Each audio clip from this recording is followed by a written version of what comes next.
Hello, हाय, नमस्कार. माझ्या चॅनलवर आपले स्वागत आहे. आपण बघूया एक नवीन कथा आंधळ्या प्रेमात.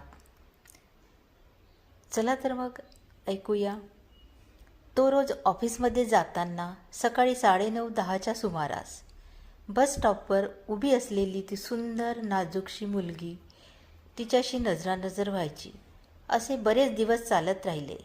एक दिवस त्याने तिला स्माईल दिले. लगेच तिने लाजून स्माईल दिला. हा प्रकार सर्व लोकांच्या लक्षात येऊ लागला आणि ते लोक तो दिसला की तिला कॉमेंट्स देऊ लागले. आज तिने त्याला हाताच्या इशाराने थांबायला सांगितले. तो आनंदात भारावून आकाशात उडणाऱ्या पक्षासारखा तिच्या गोल गिरक्या मारू लागला. अगदी लोक हसायला लागले. तोवर त्याच्या आयुष्यात पहिलाच प्रसंग होता. असे होऊ शकेल असा त्याचा विश्वास बसेना. मग काय, रोजच्या भेटी तो तिला रोज तिच्या ऑफिसला सोडायचा.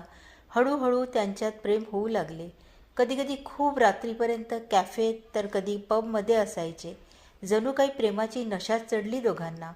घरी गेल्यावर सुद्धा मोबाईलवर बोलणं, व्हिडिओ कॉल करणे, फोटो काढणे असे आंधळ्या प्रेमात दोघंही वाहवत जाऊ लागले.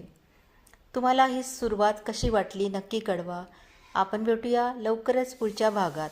तुम्हाला ही स्टार्टिंग आवडली असेल तर आम्हाला लाईक करा, कॉमेंट करा, सबस्क्राईब करायला विसरू नका. धन्यवाद.